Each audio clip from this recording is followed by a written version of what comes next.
ನಮಸ್ಕಾರ ಎಲ್ಲರಿಗೂ welcome back. ನಾನು ಮಂಜು, ನೀವು ನೋಡ್ತಿದ್ರಿ ಮಂಜು ಸ್ಟೋರೀಸ್. ಫ್ರೆಂಡ್ಸ್, ಈಗ ಎಲ್ಲ ಸೋಷಿಯಲ್ ಮೀಡಿಯಾದಲ್ಲೂ ಹರಿದಾಡ್ತಿರುವ ಸುದ್ದಿ ಅಂದರೆ ಅದು RCB ತಂಡಕ್ಕೆ ಮತ್ತೆ ವಿರಾಟ್ ಕೊಹ್ಲಿ ಅವರು ನಾಯಕ ಆಗ್ತಾರೆ ಅಂತ. ಫ್ರೆಂಡ್ಸ್, ಹಾಗಾದರೆ ಈ ಸುದ್ದಿ ಎಷ್ಟು ನಿಜ ಎಷ್ಟು ಸುಳ್ಳು, ವಿರಾಟ್ ಕೊಹ್ಲಿ ಅವರು ಮತ್ತೆ RCB ತಂಡಕ್ಕೆ ನಾಯಕ ಆಗ್ತಾರಾ ಇಲ್ಲ ಅಂತ ನಾನು ನಿಮಗೆ ಈ ವಿಡಿಯೋದಲ್ಲಿ ತಿಳಿಸ್ಕೊಡ್ತೀನಿ. ಅದಕ್ಕಿಂತ ಮುಂಚೆ ನೀವೇನಾದರೂ ನಮ್ಮ ಚಾನಲ್ಗೆ ಹೊಸಬ್ರಾಗಿದ್ದರೆ ತಪ್ಪದೆ ಸಬ್ಸ್ಕ್ರೈಬ್ ಮಾಡಿ, ಹಾಗೆ ಪಕ್ಕದಲ್ಲಿರೋ ಬೆಲ್ ಐಕಾನ್ ಪ್ರೆಸ್ ಮಾಡಿ ಆಲ್ ಅನ್ನು ಸೆಲೆಕ್ಟ್ ಮಾಡಿ. ಯಾಕೆಂದರೆ ನಾನು ಯಾವುದೇ ಕ್ರಿಕೆಟ್ ಬಗ್ಗೆ ವಿಡಿಯೋ ಮಾಡಿದರೆ ನಿಮಗೆ ತಕ್ಷಣ ನೋಟಿಫಿಕೇಶನ್ ಬರುತ್ತೆ, ಆವಾಗ ನೀವು ವಿಡಿಯೋನ ಮೊದಲಿಗರಾಗಿ ನೋಡಬಹುದು.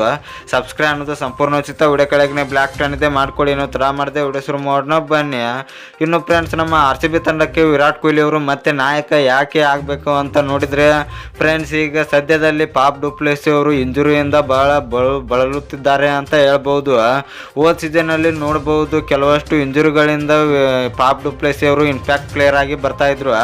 ಆ ಸಮಯದಲ್ಲಿ ವಿರಾಟ್ ಕೊಹ್ಲಿ ಅವರು RCB ತಂಡವನ್ನು ನಾಯಕನಾಗಿ ಮುನ್ನಡೆಸ್ತಾ ಇದ್ರು.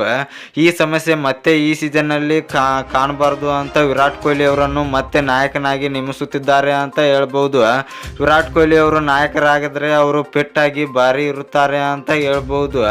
ಇನ್ನು ಫ್ರೆಂಡ್ಸ್, ನಿಮ್ಮ ಪ್ರಕಾರ ವಿರಾಟ್ ಕೊಹ್ಲಿ ಅವರು ನಮ್ಮ RCB ತಂಡಕ್ಕೆ ಮತ್ತೆ ನಾಯಕ ಆಗಬೇಕಾ ಆಗಬಾರ್ದ ಎಂಬುದನ್ನು ಕಮೆಂಟ್ ಬಾಕ್ಸಲ್ಲಿ ಕಮೆಂಟ್ ಮಾಡೋದ್ರ ಮೂಲಕ ತಿಳಿಸ್ಕೊಡಿ.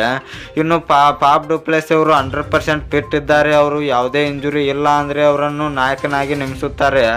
ಇಲ್ಲ ಅಂದರೆ ವಿರಾಟ್ ಕೊಹ್ಲಿ ಅವರಿಗೆ ನಾಯಕತ್ವವನ್ನು ಕೊಡುವ ಸಾಧ್ಯತೆ ಜಾಸ್ತಿ ಇರುತ್ತದೆ ಅಂತ ಹೇಳ್ಬೋದು.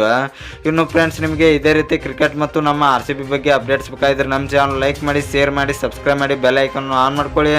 ಕ್ರಿಕೆಟ್ ಬಗ್ಗೆ ಜಾಸ್ತಿ ಅಪ್ಡೇಟ್ಸ್ ಬರ್ತಾ ಇರುತ್ತೆ, ಅದಕ್ಕೆ ಸಬ್ಸ್ಕ್ರೈಬ್ ಮಾಡ್ಕೊಳ್ಳಿ. ನಮಸ್ಕಾರ ಫ್ರೆಂಡ್ಸ್.